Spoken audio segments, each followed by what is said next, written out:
Have you ever looked at someone else's success and felt like you were looking at a broken mirror? I have. From a Central Park penthouse to a cramped Queen's studio, the only place I can enjoy my design is on a TV screen, watching her wear it. They took everything: my husband, my company, my name. But in their arrogance, they made one mistake. They left one small detail, a $50,000 piece of jewelry that didn't belong. And that detail, the gift he once gave me, is about to burn their entire empire of lies to the ground. My name is Clara Reed. I am 38 years old, and my hands smell permanently of industrial bleach. The chemical sting is sharp, a constant reminder that these fingers, which once sketched designs worth millions of dollars, now spend 8 hours a day wiping down countertops and scrubbing steamed milk from a metal wand. This is my life in Queens. The linoleum floor is sticky in one spot near the trash, and the fluorescent lights give everyone a sickly, tired pallor. I am tired. The ache is not just in my feet from standing, it is a deep, settled weariness in my bones. I am wiping down the pastry case, trying to ignore the dull throb in my lower back, when the sound from the corner television cuts through the low hum of the espresso machine. It is a small, cheap flat screen, bolted high in the corner, perpetually tuned to an entertainment news channel. Usually, it is just noise, a flickering distraction I have trained myself to ignore. But today, the volume is turned up. All eyes are on the red carpet tonight for the annual Apex Jewel Gala. A breathless voice announces. My hand freezes on the glass. The gala. It was supposed to be my night. The night I introduced my collection. The camera pans across a sea of glittering gowns and rented tuxedos, and then it finds them. Marcus Reed, my ex-husband, looking sharp and devastatingly handsome in a bespoke Tom Ford suit. He is the picture of success, his smile radiating the easy confidence of a man who has never known failure. And on his arm, clinging to him with a possessive, practiced grace, is Serena Vance. She is young, barely 25, and positively glowing. The press calls her the new genius designer of Vanguard Jewels. Marcus, of course, is its celebrated CEO. The cameras zoom in, pushing past the celebrities to focus on her, or rather, to focus on what she is wearing. My breath catches in my throat. It is not just a necklace. It is my soul. Serena is wearing the Aurora heart. I know every line, every clasp, every impossible facet. I know the way the central diamond is suspended within 3 interlocking cages of white gold and pavé-set sapphires, a mechanism that took me 3 years to perfect. I designed it to look like it was floating, weightless, capturing the cold fire of the northern lights. It was my masterpiece. Serena, the design is absolutely revolutionary. The reporter gushes. Tell us your inspiration. Serena gives a small, modest laugh. I was simply trying to capture the light of the new dawn, she says, her eyes flicking to Marcus. Marcus tightens his grip on her waist. Serena is the creative vision behind the new Vanguard, he says, his voice smooth as polished stone. Her talent is singular. She is the future. The future. 6 months ago, Marcus sat across from me in our studio, my studio, and looked at the same blueprints with cold indifference. It is too risky. Clara, he had said, tossing the render aside. It is beautiful, yes, but it is not commercial. The investors will never go for it. He said I was too ambitious, that my perfectionism was a liability. He said the company was bleeding money because I refused to compromise my art. A week later, he filed for divorce. He also presented me with the dissolution papers for Aurelia Designs, the company we had built together, explaining that he was taking on the crushing debt himself to spare me the burden. All I had to do was sign away my stake, including the intellectual property for worthless designs like the Aurora heart. Now, I am watching my worthless design, rebranded as Vanguard's triumph, being celebrated as the highlight of the gala. My creation is earning them record profits, Profits that pay for Marcus's suit and Serena's smug smile. I am worried about making next month's rent on my tiny studio apartment. I am worried about the cost of the subway. A familiar, helpless anger rises in my chest, hot and acidic. It is the anger of the utterly powerless. They did not just steal my work. They stole my name, my reputation, my marriage, and my future. They took everything. I try to look away, to focus on the smear I missed on the pastry glass. I try to turn off the sound in my head, the sound of their voices and the flashing bulbs. But I cannot. I am transfixed by the image on the screen. Serena Vance, the vision, turns slightly toward the camera, and her lips curve into a knowing, self-satisfied smile. That smile, the smile of a thief standing in a house she did not build, burns itself into my mind. I can feel the bleach on my fingers, sharp and biting, as I watch my life being worn by another woman. Sleep did not come. It felt like a luxury I had not earned and could no longer afford. I lay on the thin mattress in my studio apartment, the sounds of Queens, a distant siren, the rumble of the elevated train, an argument in Spanish from the apartment below filtering through the single window that refused to close properly. But the noise in my head was louder. Serena's smiling, triumphant face, Marcus's hand on her waist, and my necklace, my Aurora heart, draped around her throat as if it belonged there. The image played on a loop behind my closed eyelids, a relentless, waking nightmare. I knew it was self-torture, but I could not stop myself. Just after 2 a.m, I threw off the thin blanket and sat at the small, rickety desk that held my laptop. The screen glowed to life, illuminating the small, bare room. I needed to see it again. I needed to understand the full scope of what they had paraded in front of the world. I needed to look into the abyss. My fingers, still stiff and sore from the day's work, typed in the names of the gossip sites, the high-fashion blogs, the photo agencies. The Apex Jewel Gala was everywhere, and they were the stars. Vanguard's new vision. One headline read, "The power couple defining modern luxury." Read another.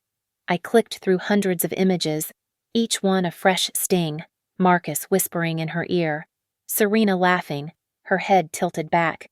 There were long shots, medium shots, all showcasing the perfect, fluid lines of my design. It was a kind of masochism, scrolling endlessly, zooming in on the details I had labored over, the way the light refracted, the balance of the piece. They had not changed a single thing. They had stolen it whole. I felt the familiar helplessness cresting, the feeling of being so small and so thoroughly erased that I might just disappear. Then I found it. It was a paparazzi shot, sharper than the others, a candid close-up taken as Serena was turning her head. It was high resolution, brutally clear. My eyes traced the line of the necklace from the central diamond cage up toward the clasp at the back of her neck. The clasp itself was one of my proudest innovations, a magnetic locking mechanism hidden within 2 interlocking teardrops of white gold. But there was something else, something wrong, dangling from the clasp, attached by a simple, almost crude golden loop, was a charm. It was small, no bigger than a fingernail, but it was exquisite. A single, flawless, teardrop-cut blue sapphire. It was not part of the Aurora heart. I had not designed it. It was an addition, an impurity. My heart did not just stop, it seized.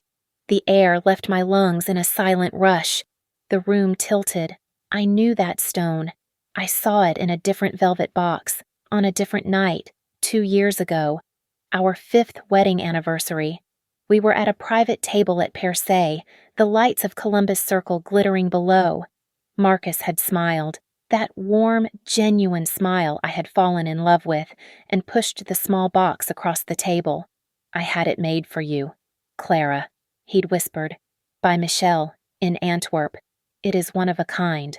Inside was the sapphire, a perfect, $50,000 cornflower blue teardrop. It is the exact color of your eyes when you are sketching, he'd said. It is only for you, my C.R. The tiny loop at the top was hand-wrought. I had worn it on a simple chain every single day until the divorce, when I had packed it away, unable to look at it. And now, here it was, dangling from my stolen masterpiece, worn by my husband's mistress. A trophy, a spoil of war. The sheer, calculated cruelty of it was breathtaking. It was a personal signature on their crime. This was not just business, it was a desecration. He had not just given her my work, he had given her my life, my memories, the very symbols of our marriage. This insult, this intimate violation, cut deeper than the theft of the company. It was a twisting of the knife, designed to tell me that nothing was sacred, that I, Clara Reed, had been completely and utterly replaced. A wave of nausea and white-hot rage washed over me. I wanted to smash the laptop. I wanted to scream. I covered my mouth with a hand that still smelled faintly of bleach. And then, through the inferno of my anger, a new thought emerged. It was cold, sharp, and perfectly formed. This was not just an insult. This was not just arrogance. This was a mistake. This was the proof. This was the physical, undeniable link between my personal life and their professional fraud. The divorce papers, the dissolution agreement, the non-compete clause, they were all built on the lie that the company failed because of me, that Marcus was a victim of my artistic indulgence. But this charm, this $50,000 custom piece, proved their relationship was not new. It proved they were together long before the failure, long before he presented me with those papers. It proved he had a motive. It proved conspiracy. They were sloppy. In their victory, in their disgusting need to flaunt everything they had taken, they had left a trail. This tiny blue stone was the first thread, and I knew, with a sudden, chilling certainty, that if I pulled on it, their entire fabricated empire would unravel. The despair that had held me captive for 6 long months finally broke. The numbness rexted. The fog in my mind vanished, burned away by a clean, hard fury. I was not a ghost. I was not a victim in a coffee shop. I was an architect, and I was about to design their ruin. I stared at the image on the screen, my eyes tracing the sapphire. I saved the photo. Then I saved every other photo I could find. My hands were perfectly steady. The hunt had begun. Aurelia Designs. It was a name born from optimism, sketched on a cocktail napkin on a night that felt electric with possibility. We were in our late 20s, married for 2 years, and possessed by the reckless confidence that only youth and shared talent can provide. Aurelia, I had said, swirling the gin in my glass. The golden one, for the light we capture. Marcus had covered my hand with his palm warm, his eyes alight with a fire that matched my own. It is perfect. Clara, you are the gold. You are the heart. I will just build the vault to keep it safe. And for 7 years, he did. He was the most brilliant man I had ever known. I was the artist, the dreamer. My world was one of white paper, charcoal, raw stones, and the smell of jeweler's wax. I lived in the realm of concepts and impossible physics, figuring out how to make metal look like water, how to make diamonds float. Marcus was the pragmatist, the strategist. He took my dreams and made them tangible, gave them weight and value in the real world. He built the website, secured the showroom on Fifth Avenue, and charmed the editors at Vogue and Harper's Bazaar. He spoke the language of margins and marketing, a language I never cared to learn. I did not need to. I had him. We were, for a time, the darlings of the New York design scene. They called us the golden couple. Clara Reed, the quiet visionary, one magazine profile read, and Marcus Reed, the charismatic force who turns her vision into an empire. Shh! At industry events, I would be the one explaining the inspiration behind a piece, and he would be the one 3 feet away, finalizing a deal with a department store buyer based on that very inspiration. We were a perfect closed circuit. The partnership was seamless. The trust was absolute. My name was on the door, but his hands were on the controls. Serena Vance entered our perfect world like a whisper. She applied for an unpaid internship during her final semester at Parsons, nearly 3 years ago. I remember her interview clearly. She was small, unassuming, with large, ravenous eyes that soaked up every detail of my studio. She barely spoke, just clutched her portfolio to her chest until I asked to see it. Her work was technically proficient but lacked a voice. What she did not lack was adoration. "Ms. Reed," she had said, her voice barely audible, "your caged star collection. It is the reason I chose this career. The way you engineer your settings it is like magic." I was flattered. I saw her hunger and mistook it for passion. Marcus saw her resume and her willingness to work for free and called it a smart acquisition. So we took her on. She was the perfect intern. She was the first to arrive, the last to leave. She did the jobs no one else wanted, cataloging the gemstone inventory, polishing prototypes, endless hours of 3D rendering. She was always there, quiet, watching. "Can I get you more coffee?" "Clara, do you need me to clean the wax injectors?" "Can I just watch you sketch for a little while?" I found her devotion touching.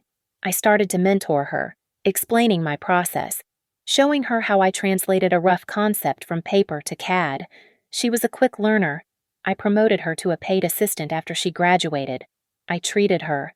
I realize now, like a favored younger sister, a protégé I was grooming. When I began the initial sketches for the Aurora Heart, she was the one by my side. It was the most ambitious design of my life, built around a complex, interlocking mechanism that would suspend the central diamond, making it appear to float. It was an engineering nightmare. For months, I struggled with the clasp and the weight distribution. Serena was there for every failed attempt, every breakthrough. She was the one running the simulation models for me. When I finally solved it, inventing a new type of magnetic, internal locking system, she was the only person in the room. I explained the entire technical specification to her, giddy with my own success. "This is it, Serena," I told her, holding up the final prototype. "This is the key." She looked at me, her eyes wide.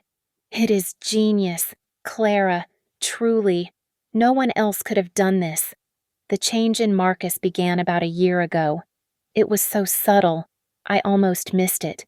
He, who had always celebrated transparency, became guarded.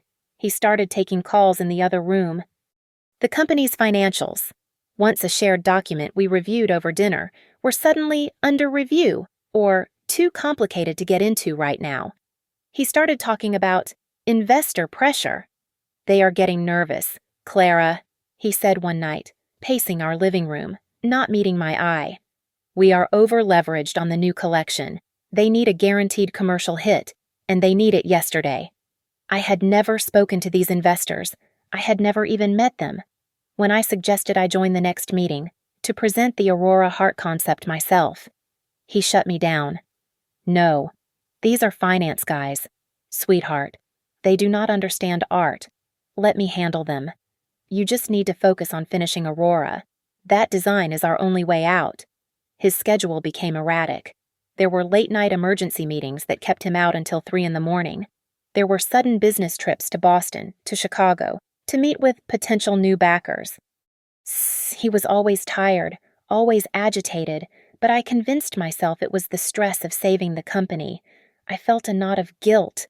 While he was out fighting for our survival, I was locked away in my studio, obsessing over a clasp. So I worked harder. I poured every waking moment into perfecting the Aurora Heart, believing it was the silver bullet that would solve everything. I handed off all other responsibilities. I let Serena manage the data tampering of the studio. I let Marcus handle the world. I trusted him with my company, with my art, with my life. I trusted them both. I was so focused on the masterpiece I was building, I never saw the knives they were sharpening behind my back. The day of the presentation, I woke up before my alarm. It was the first time in a year I had felt a spark of the old, electric anticipation. This was the day. This was the day I would save Aurelia Designs. I dressed carefully, a black sheath dress, my hair pulled back in a severe, elegant chignon. I was not just an artist today, I was a businesswoman, the visionary leader Marcus needed me to be. I retrieved the Aurora Heart prototype from the studio safe. It felt heavy in my hands, cool and perfect, humming with 3 years of my life. I walked into the main office building at 10 minutes to 9, my presentation boards under one arm, the velvet box containing the prototype in my hand. Our boardroom was on the top floor, a glass-walled space overlooking the city. I was ready. I pushed open the heavy oak doors. The room was empty. The long, polished mahogany table reflected the gray morning sky. All 20 chairs were vacant. There were no water glasses, no notepads, no laptops. There were only 2 men, sitting at the far end of the table as if in judgment. One was Marcus. The other was a man I had never seen before, in a gray, anonymous suit, his thin hair combed neatly over his scalp. "Clara, you are early," Marcus said. His voice was flat, lacking its usual warmth. He did not stand up. "Where is everyone?" I asked, my voice suddenly sounding too loud in the cavernous room. "Where are the investors? I thought the meeting was at 9. "The investors are not coming, Clara," Marcus said. He gestured to the man beside him. "This is David Foreman. He is my legal counsel." "Your legal counsel." A cold knot began to form in my stomach. I placed the velvet box on the table. A sudden, protective gesture. "Marcus, what is going on?" "The investors pulled out," he said, his eyes as hard and gray as the suit on the man next to him. "They reviewed the final projections. They hate it. They hate the design." "They have not even seen the design," I said, my voice trembling slightly. "That is what this presentation is for. Let me show them. I can explain the mechanism. It does not matter," Marcus interrupted, holding up a hand. "It is over. Aurelia Designs is insolvent. As of 8 o'clock this morning, the company is bankrupt. Bankrupt." The word hung in the sterile air, an impossible, obscene sound. "No," I whispered. "That cannot be true. You said we just needed this one design. You said you were handling the finances." "I was," he said, and for the first time, a note of anger entered his voice. It was the calculated anger of a man rehearsing a speech. "I was handling your spending, your obsessive perfectionism. 3 years, Clara, on one collection, while our competitors released 6. I warned you that your artistic integrity and your refusal to create anything commercial was killing us. You did not listen. You have driven this company into the ground." I felt the blood drain from my face. It was my fault. All those late nights he was working, all those stressful trips, it was all because of me. I had failed him. "Marcus, I did not know. I thought—" "It does not matter what you thought." He looked away from me then, toward his lawyer. "Mr. Foreman cleared his throat, a dry, papery sound. He slid a thick, bound sheaf of documents across the polished table. "Mrs. Reed," he said, his voice as colorless as his suit. "This is a dissolution agreement." I looked at Marcus, confused. "Dissolution? This is not just about the company." "Clara," Marcus said, finally looking at me again. His eyes were cold, void of any history, any love. "I cannot let you drag me down with you. I want a divorce." The 2 words hit me simultaneously. Bankrupt, divorce. They fused into a single, crushing weight. The room swam. My company, my marriage, my fault. "This is a generous offer," Foreman continued, tapping the top page. Mr. Reed has agreed to personally absorb all of the company's outstanding debts, a significant liability. You will walk away clean with no financial encumbrance. I stared at the document, the black text blurring. I could not breathe. Debts. Walk away. There is one condition, Foreman said smoothly. In exchange for Mr. Reed assuming this considerable debt, he will retain all remaining company assets. This includes all intellectual property, design sketches, and prototypes, whether completed or not. My hand instinctively moved to the velvet box. The Aurora heart, I whispered. Marcus let out a short, bitter laugh. The Aurora. It is worthless. Clara. It is a $300,000 paperweight. It is the single biggest reason we are in this room. Consider it part of the $9 million debt I am now responsible for. My fault. It was all my fault. I had not just killed our company. I had buried my husband in debt and destroyed our marriage. The shame was so profound, so complete. It was paralyzing. As if on cue, the boardroom door opened softly. Serena Vance slipped into the room. She was wearing a trim, professional pantsuit. She did not look at me. Her eyes were fixed on the table, on Marcus. She moved silently to his side and began gathering his things, a leather-bound notepad, his laptop, a copy of the documents. Serena. My voice was a cracked whisper. I looked from her to Marcus, the final piece of the puzzle sliding into place with agonizing slowness. Marcus did not flinch. Serena has been invaluable during this difficult transition, he announced to the empty room. She will be working with me on my new project. My new project. Transition. Her eyes, deliberately avoiding mine. It was not a failure. It was an execution. I looked at the man I had loved, the man I had built a life with, and I saw a stranger, a cold-eyed CEO liquidating a failed asset, and I was the asset. Mr. Foreman pushed a pen toward me. If you will just sign on the indicated pages, Mrs. Reed, we can finalize both the divorce and the dissolution. I looked at Serena, who was now holding Marcus's briefcase.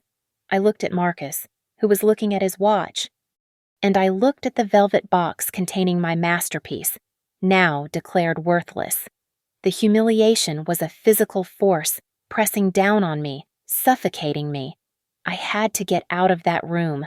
I could not breathe. I believed him. I believed I was the failure. I believed I was the unstable artist who had ruined everything. I picked up the pen. My hand was shaking so badly, I could barely form the letters. I signed where he pointed. I signed away my company. I signed away my marriage. I signed away my name. I signed away the Aurora heart. I pushed the pen back and stood up, my legs unsteady. I did not take the velvet box. I left it on the table. I walked out of the boardroom, past Serena, who still would not look at me, and stepped into the elevator, a ghost in my own life. For the first 2 weeks, I was a ghost. I stayed on a friend's sofa in Brooklyn, a woman I had not seen in years who took me in out of sheer pity. I existed in a thick, gray fog of shock and shame. I woke up, stared at the ceiling, and sometimes I slept. The humiliation Marcus had inflicted on me in that boardroom was a heavy blanket, muffling the world. I was the failure. I was the unstable artist who had destroyed everything. But the fog eventually began to clear, replaced by the sharp, cold needle of panic. I was 38 years old. I was homeless, jobless, and divorced. The small settlement from our shared apartment was gone in a matter of days, eaten by legal fees and the cost of existing in New York. I had to work. I had to eat. My identity as a wife and a business owner was gone, but I was still a designer. It was the only thing I knew how to be. I put together my portfolio on a thumb drive. It was all the work from Aurelia Designs. My work. I started emailing. I had colleagues, people who had respected me, people who had lauded my collections at parties and in print. I sent my book to Cartier, to Tiffany's, to smaller independent houses in the city. I was Clara Reed.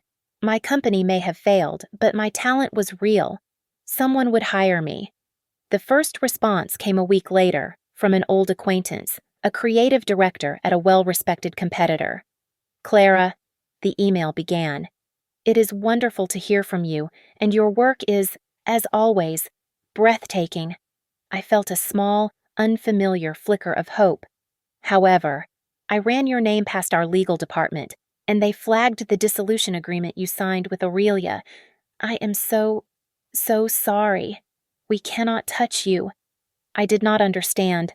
I pulled the thick stack of documents from my bag, the papers I had signed in a blind daze. I had no memory of reading them, only of the shame. Now, sitting on a borrowed sofa, the smell of my friend's cat in the air. I read every word. It was buried deep in the fourth section, a dense, technical paragraph labeled "Covenant Not to Compete." It was not a standard clause. It was a cage. It stated that I, Clara Reed, in consideration for Marcus Reed's assumption of the company's significant and burdensome debt, was thereby prohibited from engaging in, consulting for, or contributing to, in any capacity, the design, manufacture, marketing, or sale of high-end jewelry. My blood ran cold. It continued, "This prohibition shall be in effect within the territory of North America and shall remain in effect for a period of 5 years. 5 years. The entire continent, my whole industry. This was not a clause to prevent me from stealing clients. This was a professional execution. He had not just taken my company and my designs. He had taken my career. He had legally barred me from even existing in the world I had helped build. He had ensured I could never rise again, never be a competitor, never even earn a living using the only skill I had. I scraped together the last of my money for an hour with a corporate lawyer, a small, tired man in a cramped office who looked at me over his glasses with a profound lack of surprise. He read the non-compete clause in less than 60 seconds. "It is ironclad, Ms. Reed," he said, pushing the papers back toward me. "This is David Foreman's work. He does not make mistakes." "But it is fraud," I insisted, my voice cracking. He lied. He said the company was failing, that my designs were worthless. He based the entire agreement on that lie. The lawyer sighed. "Can you prove that in a court of law? Can you prove he was lying about the company's finances? Because he has documents, I assure you, that prove he was telling the truth. You are telling me it is a he said, she said, about a complex corporate valuation. And you signed this." He tapped the last page. "Your signature is right there." "So what do?" I whispered. "Nothing," he said, not unkindly. "You cannot fight this. Not against him. He is the CEO of—" "Where is it? Vanguard Jewels." He let out a short, mirthless laugh. "My dear, you would need a war chest of millions of dollars just to get them into discovery. They will bury you in motions until you are not just broke, but destitute. You signed the paper. You walked away. He took the debt. You gave him the IP and the non-compete. It is a valid, if brutal, contract. I am sorry." I left his office, the word Vanguard ringing in my ears. It had not made sense at the time. Vanguard Jewels was a massive mid-market conglomerate. They bought struggling mall brands. They did not deal in haute couture. Why would they hire Marcus? Why would they? I went to the public library. I no longer owned a laptop. I sat at a sticky terminal and I started to search. It did not take long. I was not looking for gossip. I was looking for business filings. I found it. An industry press release, dated just 3 days after our boardroom meeting. Vanguard Jewels announces acquisition of key assets from Aurelia Designs." I read the sentence, and then I read it again. Acquisition of key assets, not merges with failed company, not bails out bankrupt designer. The full, cold, bureaucratic truth of it settled over me. The bankruptcy was a performance, a meticulous, brilliantly staged lie. Marcus had not been trying to save the company from pressure. He had been negotiating its sale. He was not meeting with investors. He was meeting with Vanguard's acquisitions team. He had fabricated a crisis. He had painted me as the unstable artist and the company as a failure to justify a fire sale. He had used the lie of the bankruptcy to legally sever me from my own work. Vanguard did not want me, the difficult, uncommercial creator. They wanted my intellectual property. They wanted the Aurora heart, and Marcus was the man who could deliver it to them, gift-wrapped and free of all legal entanglements, namely, me. His new job as CEO was his finder's fee. The crushing debt he so heroically took on was a fiction, a number on a page, immediately absolved by Vanguard in the acquisition. The non-compete was not an afterthought, it was the entire point. It was the lock on the cage, ensuring the asset he had stolen could never be challenged by its original creator. This was not a betrayal. This was a systematic expropriation. He had used my love, my trust, and my art as leverage in a multi-million-dollar corporate deal. And I, the failure, the fool, had signed the papers that made it all perfectly, cruelly legal. It took 3 weeks for the Vanguard public relations machine to fully mobilize. My name, my company, my legacy. It took them only 3 weeks to erase it and rewrite history. The launch was not a quiet affair. It was an explosion. Vanguard's pulse, the future of luxury. The headlines screamed across every fashion publication. It was unavoidable. It was on billboards in Times Square. It was in the digital ad space on every website I visited, and at the center of it all was Serena Vance, the new face of American design. My first instinct was pure, unadulterated righteousness. This was theft. It was blatant, and I had to stop it. I was still Clara Reed. I had friends. I had built a reputation over 15 years. People knew my work. They knew me. I started with the people I trusted most. I called Elizabeth Grant, a senior editor at Harper's Bazaar who had championed my early collections. She had once called me the most important voice in modern jewelry. The call went straight to voicemail. "Elizabeth, it's Clara," I said, my voice tight. "You are seeing the Vanguard's Pulse campaign. You have to know, that is my design. It is the Aurora heart, Marcus and Serena. This is fraud. They stole it from me.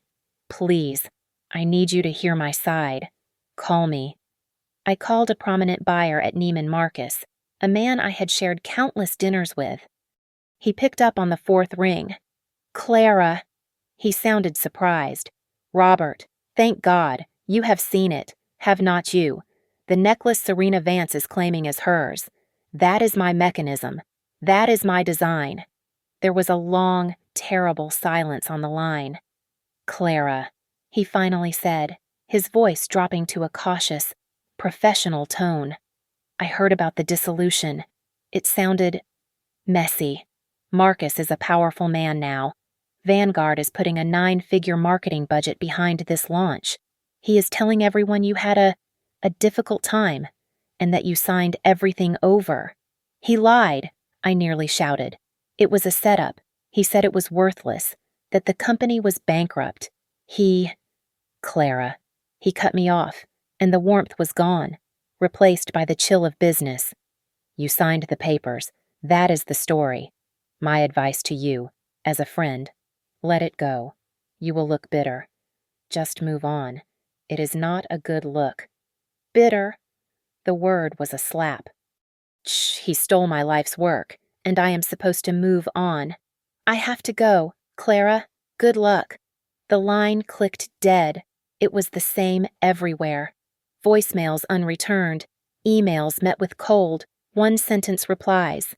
"We are sorry, Clara, but we cannot get involved in a private dispute. We are wishing you the best."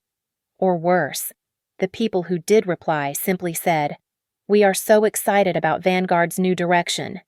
Then, the true execution began. It was not enough to silence me. They had to discredit me, to salt the earth so nothing I planted could ever grow again. An article appeared on a major industry blog, the one everyone read for the real inside scoop. It was posted anonymously, under The Insider. The headline, The Unraveling of Aurelia Genius, Madness, and the Vanguard's Pulse. I read it on the public library computer, my hands shaking so hard I could barely scroll. It was a masterpiece of narrative assassination. It described me as a tortured, unstable genius. It spoke of my erratic behavior over the last year, my complete creative burnout. It painted a picture of a woman obsessed, a perfectionist who had lost touch with reality, spending 3 years on a single design that was commercially unviable and fundamentally flawed. Then it pivoted to Marcus Reed, the long-suffering husband and partner who had desperately tried to salvage the company from my self-destructive impulses. His dissolution of Aurelia was framed as a tragic necessity. His new role as CEO of Vanguard Jewels was a triumphant second act, a testament to his business savvy in saving what he could from the wreckage. And Serena. The article called her the protégée who had surpassed the master. It claimed she had taken my interesting but failed concepts and re-engineered them to create the flawless, commercially brilliant Vanguard's Pulse. The final, devastating blow was a direct quote from Serena herself, from an interview she had given to Vogue. "I am just so heartbroken by what has happened to Clara," she said, the words dripping with manufactured sympathy. "She was my mentor, and I adored her, but to see her spiral, it was terrifying. I am so honored that Marcus has given me the chance to carry on her vision, to take the kernel of what she started and help it finally, truly succeed." I felt the air leave my lungs. They had done it. It was not just a theft, it was a total appropriation of the narrative. They had stolen my past, my present, and my future. I was not the creator. I was the crazy woman in the attic. I was the bitter ex-wife, the unstable artist who had a breakdown. He was the savior. She was the visionary. My friend in Brooklyn, the one whose couch I was sleeping on, read the article. She did not say anything, but she stopped meeting my eyes. She started reminding me that she had a new roommate moving in at the end of the month. A lie we both knew was a lie. I was a pariah. I was the embodiment of failure, a ghost haunting a life I no longer owned. I had to leave. I had a few $100s left, saved from the dregs of my old life. It was not enough for a deposit anywhere in Manhattan, or even Brooklyn. I took the F train to the end of the line, deep into Queens. I found a small one-room studio above a 24-hour bodega with peeling paint and a single grime-covered window that faced an air shaft. The landlord took my cash, no questions asked.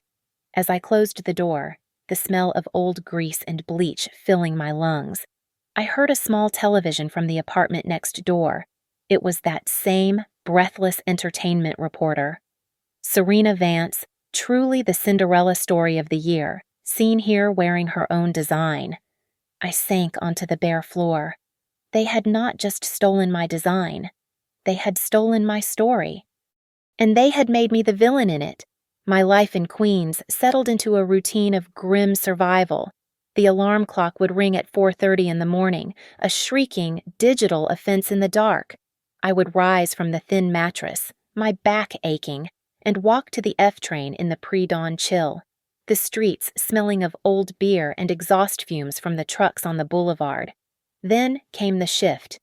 8 hours, often 10, at the daily grind. A name I found to be a particularly cruel, cosmic joke. My world shrank to the size of an espresso machine. My existence was reduced to a series of mechanical repeated actions: pull shot, steam milk, wipe counter, empty trash. The smell of bleach and sour milk became my permanent perfume, clinging to my clothes, my hair, my skin. It was a scent I could not wash off, a constant chemical reminder of my fall. My hands were the cruelest reminder. These were hands that knew the precise weight of a 2-carat, D-flawless marquise. They knew the delicate resistance of platinum under a burin, the soft, yielding texture of jeweler's wax, the cold, final perfection of a finished clasp. Now, they were red, raw, and chapped, I had a persistent weeping burn on my right index finger from the metal steaming wand, a spot that refused to heal. My cuticles, which I had once kept meticulously manicured for close-up photo shoots of my work, were cracked and bleeding. I was no longer an artist. I was just a pair of hands, damaged tools for a minimum wage job. The small amount of money I had from the apartment sale vanished. The paycheck from the cafe was a pittance. It barely covered the rent on my tiny room and the cost of a weekly Metro card. One Tuesday night, the power was cut. I sat in the silent, oppressive dark, the yellow light from the bodega downstairs casting a sickly glow on the wall, and I knew I had to sell the last of myself. I had a small velvet roll hidden in the lining of my luggage. It was not Aurelia Designs. It was me. A pair of simple gold earrings my grandmother had worn, a delicate seed pearl bracelet from my college graduation, a locket my father had given me, piece by piece. I took them to a cash for gold pawn shop on Roosevelt Avenue. The man behind the thick, smudged glass barely looked at them, weighed them on a digital scale, and pushed a few crumpled $20 bills through the slot. I sold my past, my memories, just to pay the electric bill. The lights came back on. I did not feel victorious. I felt hollowed out. The greatest loss, the true bottom of the abyss, was not the money, or the apartment, or even the name. It was the spark. I had a sketch pad, a worn leather-bound book I had carried with me for a decade. It stayed zipped in my bag, buried under my work apron. I tried, one night, to open it. I picked up a pencil. The graphite felt foreign, impossibly heavy. Holding it, the simple tool that had been an extension of my body since I was a child, felt like holding a shard of broken glass. The line from my brain to my hand was severed. What was the point? My ideas were not mine. They were just raw material for Marcus and Serena to steal, to twist, to rebrand. To sketch a new design felt like volunteering for another violation, like handing them a new weapon to use against me. So I stopped. The pencil went back in the bag. The book stayed closed. The artist, Clara Reed, did not just lose her company. She died in that small, airless room in Queens. This paralysis lasted for 6 months. 6 months of the grind, the bleach, the burns, the silence, and every single day was a fresh, exquisite torture, a new reminder of their success. I could not escape them. I would see Serena's face smiling from a billboard over the expressway, wearing my work. I would hear Marcus's voice on a business podcast playing over the cafe's speakers, discussing his new vision for the brand. The city, my city, was wallpapered with their victory and my defeat. They were not just successful, they were celebrated. Celebrated for the very uncommercial, flawed designs I had been told were worthless. I became invisible. In my old life, people turned when I walked into a room. Editors, buyers, even other designers. I was Clara Reed. Now, I was the woman behind the counter. People looked through me, barked their orders, venti skim latte, extra hot, and tossed change on the counter without a glance. I was a ghost, haunting a life I no longer owned. I was a non-entity, exactly as Marcus had intended me to be. The despair was a physical weight, a thick, suffocating dust that settled on everything. The fire was gone. I was just ash. And then, one Tuesday night in October, 6 months into my sentence, I finished my shift. My feet ached. The burn on my finger was throbbing. I walked into the cafe's small, windowless break area to clock out, the small television in the corner, the one perpetually tuned to the entertainment channel, was buzzing. I was barely paying attention, my mind already on the rattling train ride home. But the reporter's voice cut through my exhaustion. All eyes are on the red carpet tonight for the annual Apex Jewel Gala. I stopped, my coat half on. My breath hitched. It was the gala. My gala. The one I had been designing the Aurora heart for. The camera panned, and there they were. Marcus, looking like a king in his tuxedo, and Serena. She was glowing, triumphant, wearing the Aurora heart, my masterpiece, my soul. I stood there, frozen, smelling of bleach and burned coffee, watching them celebrate. I watched Marcus praise her as the creative vision, the numbness, the despair, the suffocating ash of the past 6 months. It all held me in place. I was watching my own funeral. I was too dead to even be angry.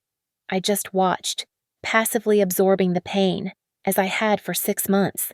Then the camera zoomed in, a close-up, a high-definition shot of Serena turning her head, laughing at something Marcus had whispered, and I saw it. It was not just my necklace.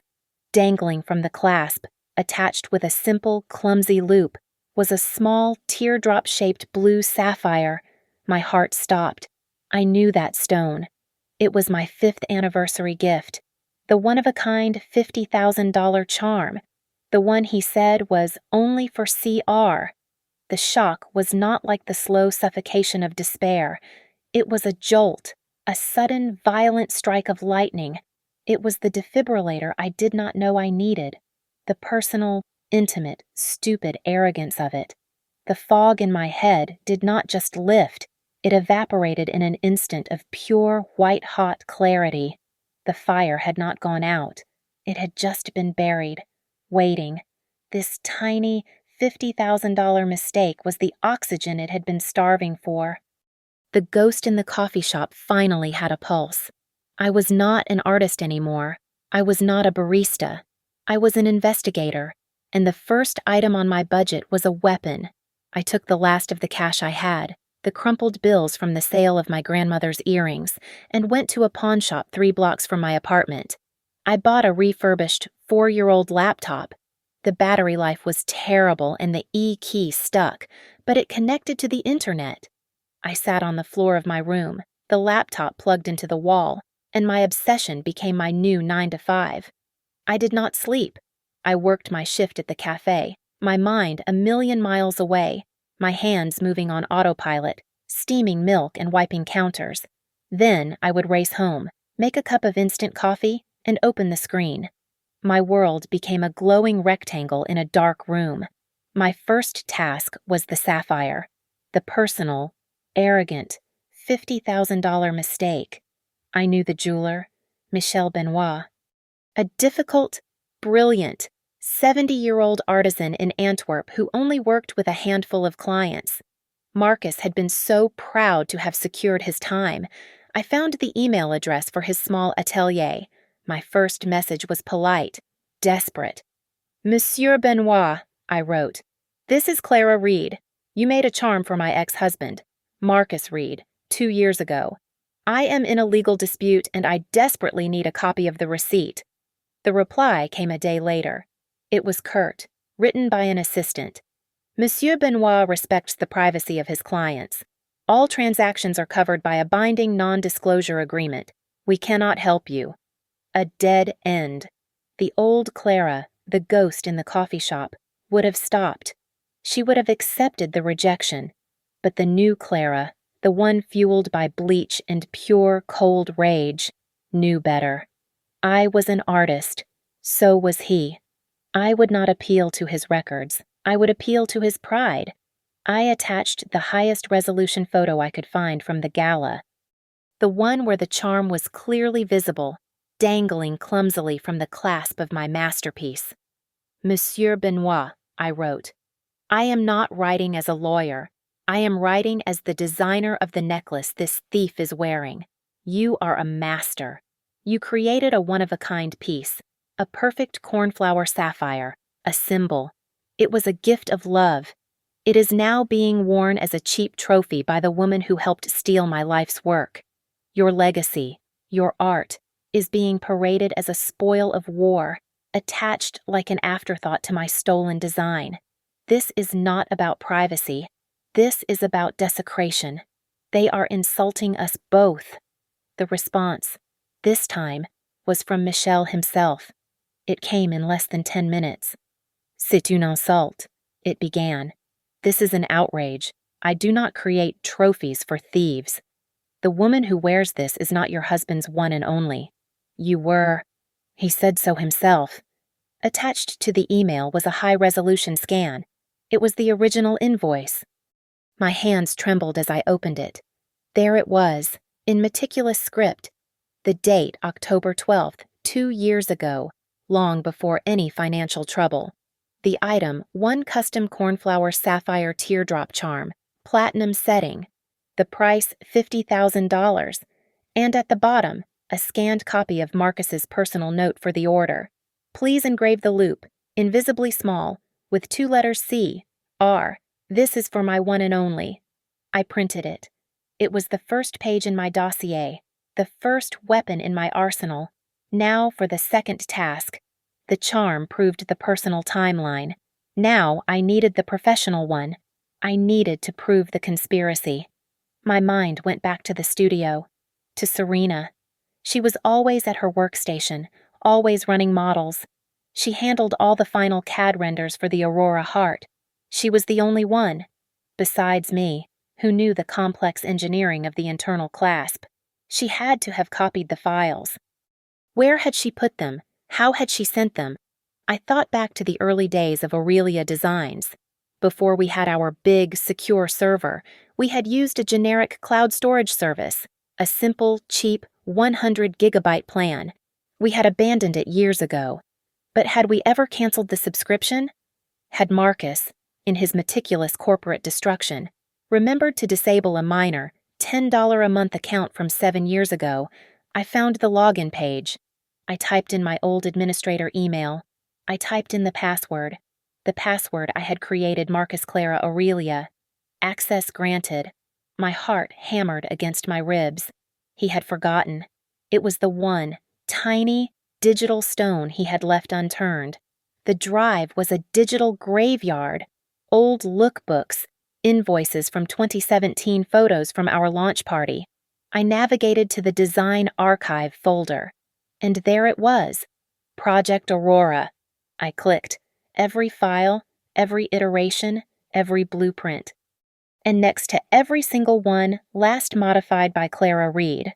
The timestamps, stretching back 3 years, were my digital signature. This was my proof of creation, but I needed the proof of theft. I started searching not in my folder, but in Serena's. Her old user directory was almost empty. She had been careful. She had deleted her work, but she was not careful enough. I looked in the server's root directory. There, hidden among the system folders, was one that did not belong. It was named Render Temp. I opened it. It was not temporary. It was a timeline of her betrayal. It was a meticulous archive. Inside were dozens of STL and CAD files, all of them components of the Aurora heart, the clasp mechanism, the cage setting, the interlocking rings, and next to them, a folder named Correspondence. My blood ran cold. I opened it. It was a series of saved email logs and text message screenshots. She had been documenting her own crime. The recipient, in all of them, was an IP address, not a name.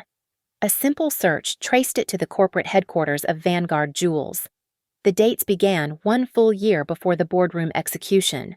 I read the first one. It was from Serena. Here is the base file for the Aurora clasp. As you can see, it is technically complex. I can simplify it for easier mass production. The reply from Vanguard. This is excellent. Ms. Vance, we confirm this is what we are looking for. Your future at Vanguard is secure. I scrolled. Another one, 6 months later. From Serena. He is starting to complain about money. I have been emphasizing her spending. It is working. He is scheduling the investor meeting for April. The reply from Vanguard. Good. The legal framework for the dissolution is being drafted. We must establish the failure narrative to ensure a clean asset transfer. Your compensation for this phase will be $100,000. My eyes stung. I read on. There were dozens. Her slowly leaking my designs, piece by piece. Her feeding Marcus the lies about my spending. Her coordinating the bankruptcy narrative with Vanguard's legal team. It was all there. all in exchange for the title of lead designer and a significant six-figure payout. I sat back, the glow of the screen illuminating my small, dark room. The $50,000 charm proved their personal relationship. These emails proved the entire corporate conspiracy. I did not just have a thread, I had the whole rope. I had the invoice that proved the lie of their love, and the emails that proved the lie of my failure. I had it all, and I knew exactly who to give it to. I had the invoice, the emails, and the original design files. I had a complete, undeniable blueprint of their entire conspiracy, and it was all completely, totally useless.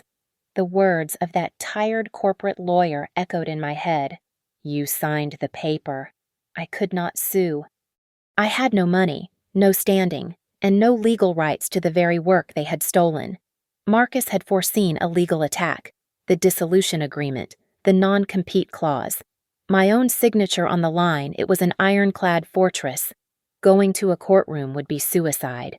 Vanguard's lawyers would drain my non-existent resources and paint me, once again, as the hysterical, bitter ex-wife. Just as the industry blogs had, Marcus had closed that door. But in his arrogance, he had left another one wide open. He had built his new empire on a narrative, a public lie. I could not win in a court of law, but I could absolutely crucify them in the court of public opinion. My strategy shifted. I was no longer an archaeologist digging up the past. I was an assassin forging a weapon. The evidence was my ammunition. Now I needed someone to pull the trigger. It could not be anyone from the fashion world. Elizabeth Grant, Robert from Neiman Marcus. They were all part of the ecosystem that Marcus and Vanguard now controlled. They were compromised, afraid, or complicit. I needed someone from the outside, someone whose currency was not invitations or ad revenue, but the truth. Someone who specialized in tearing down powerful men. My nights were no longer spent digging through my own server. They were spent analyzing the archives of the New York Times, the Washington Post, and ProPublica. I was looking for a specific type of journalist, a predator. I found her, Ananya Sharma. Her byline was attached to some of the biggest takedowns of the last 5 years. She had exposed a fraudulent hedge fund manager in Greenwich, a bribery scandal in the New York art world, and a tech CEO who had built his revolutionary algorithm on stolen code. She did not just report, she dismantled. She specialized in complex corporate and financial fraud, particularly where the wealthy and powerful used legal loopholes to cover their crimes. She was perfect. I could not email her as Clara Reed. That name was poison, already associated with instability and failure. I created a new anonymous email address, Proton Mail, encrypted. The subject line was the bait, evidence of systematic corporate fraud at Vanguard Jewels. The body of the email was short, precise, and professional. I stripped all emotion from it. I have verifiable, time-stamped proof that Vanguard Jewels CEO Marcus Reed and his lead designer, Serena Vance, conspired to defraud a private company to acquire its core intellectual property. This includes original CAD files, internal correspondence between Ms. Vance and Vanguard executives predating the acquisition, and financial records proving the bankruptcy of Aurelia Designs was a fabrication. This is not a domestic dispute. This is a multi-million-dollar corporate conspiracy. I can provide the complete, unassailable evidence package. I sent it at 3 a.m. The reply came at 6. Where can we meet? Public place. No phones on the table. We met 2 days later at a generic, loud coffee shop in the financial district, a place neither of us would ever frequent. I arrived early. I had compiled everything onto a single encrypted USB drive. I had also printed hard copies Michelle's invoice, the non-compete, and the most damning of Serena's emails. Ananya Sharma was exactly as I had pictured, sharp, in her late 40s, with intelligent, assessing eyes that missed nothing. She did not order anything. She sat down, put her bag at her feet, and said, "Talk." I could see the skepticism radiating from her, to her. I was just a source, and most likely an unreliable one. She was expecting a jilted lover, A disgruntled employee. She was expecting emotion. I gave her facts. I am Clara Reed, I said. Her expression did not change, but I saw a flicker of recognition. She knew the name. She had read the blogs. I was told you were unstable, a failed artist. That is the narrative they paid for. I pushed the first folder across the table. This is the dissolution agreement I signed. Please note Section 4, the non-compete clause, 5 years, North America, an unusual clause for a failed designer whose work was worthless. She read it. Her eyebrow lifted, just slightly. This is punitive. It is a cage, I said. I pushed the next folder. This is why. These are emails between Serena Vance, my former assistant, and an IP address at Vanguard headquarters. They begin 1 year before that non-compete was signed. They are discussing the systematic transfer of my designs, the creation of the failure narrative to justify a fire sale, and her compensation for Phase 2. Her skepticism was gone. She was reading quickly now, her eyes scanning the text, absorbing the details. This was her language. Asset stripping. Conspiracy. And this, I said, pushing the third folder, is the design. Project Aurora. My original CAD files. Note the timestamps. All 3 years old. All under my name. And here are the files Serena sent to Vanguard. The same files. Sent 2 months before she claimed to have re-engineered my flawed concepts. Ananya was silent for a full minute. Her fingers steepled. This is an airtight case for corporate fraud. Ms. Reed, you could take this to the district attorney and be buried in motions for a decade. I said. I signed the agreement. It is a legal gray area, but a public one. It is black and white. They stole my work, lied to the public, and slandered me to cover the theft. But I saved the best for last. I slid the final pieces of paper across the table, the high-resolution photo from the Apex Gala, and Michelle's invoice for the $50,000 sapphire. This, I said, pointing to the charm, was my 5th anniversary present from Marcus Reed, and this, I pointed to the invoice, is the receipt, dated 2 years ago, with a note for C.R., my one and only. He gave my personal gift to his mistress to wear, as an ornament, on the very necklace she helped him steal. Ananya looked from the invoice to the photo. A slow, cold smile spread across her face. The journalist was gone. The predator was here. My God, she whispered. The arrogance. It is beautiful. She finally understood. This was not just a business story. It was not just a domestic dispute. It was the perfect toxic synthesis of both. It was greed, sex, lies, and a $50,000 piece of evidence. It was the exact kind of story she lived for. I am in, she said, her voice dropping. We are going to verify everything. I will contact the jeweler in Antwerp. My digital forensics team will verify the server data. The paper's lawyers will vet the non-compete. But this is it. This is the story. She gathered the printouts and stood up. We do not just publish this, Ms. Reed. We have to detonate it. We need the right moment, the one with maximum collateral damage. I looked at her. The fog of the last 6 months, the smell of bleach, the ache in my hands, it all receded. I was a designer again, and I was planning my masterpiece. They just announced the nominations for the Designer of the Year awards, I said. Serena Vance is the front-runner, for the Aurora Heart. Ananya's smile widened. The awards gala. She will walk the red carpet. She will accept her trophy. And right at that moment, as she is giving her speech, my story will drop. We will not just expose them, Ms. Reed. We will turn their triumph into a public execution. The Designer of the Year awards was the apex of the industry, a glittering, self-congratulatory affair held in the grand ballroom of the plaza. Ananya, true to her word, had secured me a ticket, not just a ticket, but a press pass, courtesy of the New York Times. It gave me the freedom to move. I did not go as the barista from Queens. That woman, with her chapped hands and the smell of bleach, was a necessary costume. Tonight, I went as the ghost of Aurelia Designs.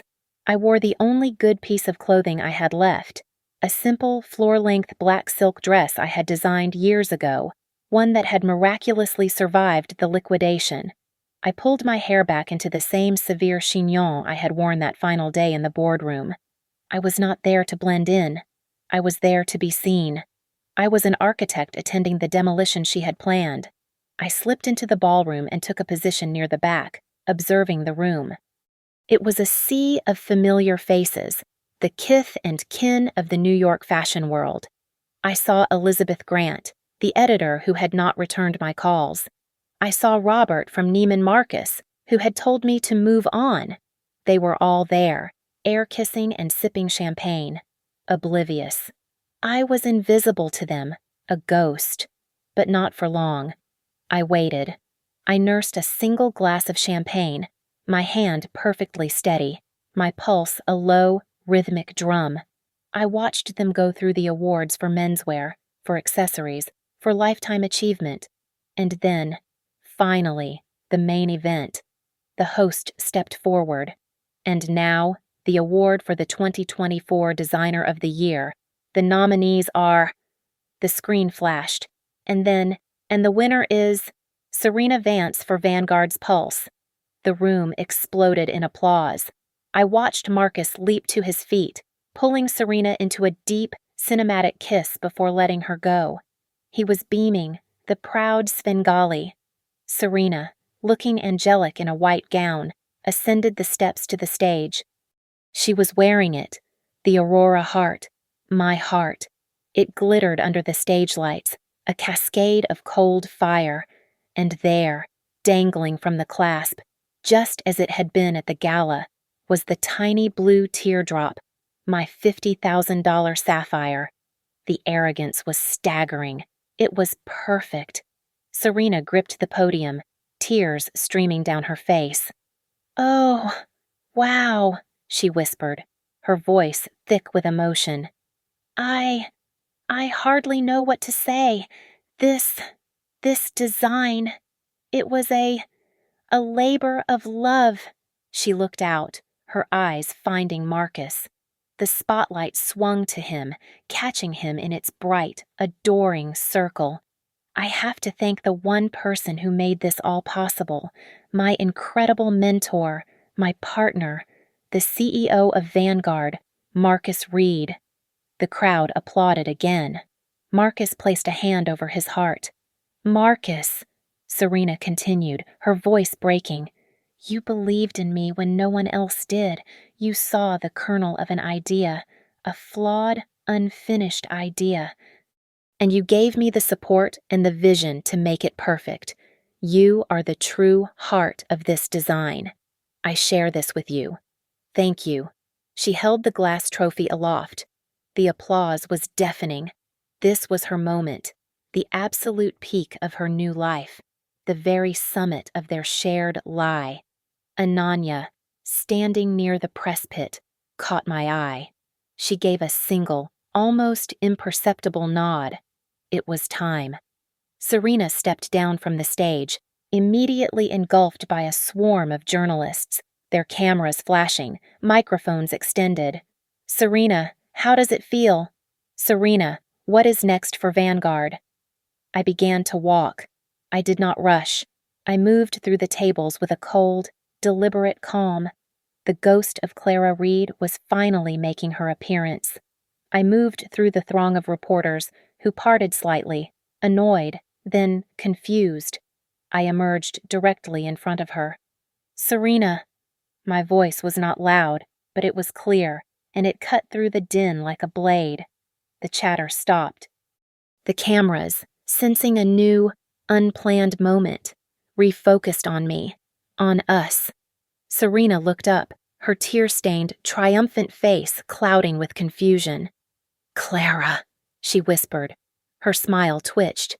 "The necklace is beautiful," I said, my voice steady, amplified by the half-dozen microphones now pointed at my face. "You wear it so well, especially the sapphire charm." I gestured to the blue stone at her throat. Her hand fluttered up to it, a nervous, bird-like motion. She looked utterly baffled. It's... What does it mean to you, Serena? I pressed, my tone one of simple curiosity. It was a gift, she stammered, looking wildly over my shoulder, searching for Marcus. A personal gift. Marcus was already pushing through, his face a thundercloud. Clara, this is neither the time nor the place, he snarled, his hand reaching out to grab my arm. I moved my arm away before he could touch me.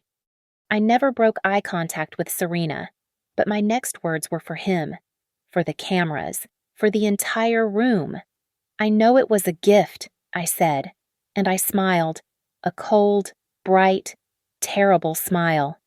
It was my 5th anniversary present, from my husband. The silence that followed was absolute, a perfect vacuum. You could hear the ice crack in a glass. And then, it began. A single phone vibrated, then another, and another. A digital wave rippled through the ballroom. In the press pit, a reporter looked down at his phone, his eyes widening. Holy! He turned his screen to the person next to him. Ananya Sharma had just hit publish. From across the room, I could see the headline on his screen, The New York Times. Heart of Deceit. Vanguard CEO Marcus Reed and star designer accused in multi-million-dollar IP theft. Read the full emails and invoices here. A murmur started, a low, snake-like hiss that grew into a roar. Everyone was looking at their phones. They were reading Serena's emails to Vanguard. They were seeing my original time-stamped CAD files.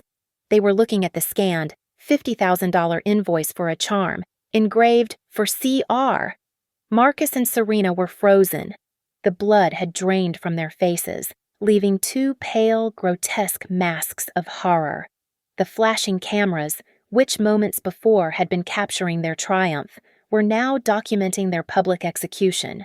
The reporters were no longer a fawning crowd. They were a pack of wolves that had tasted blood.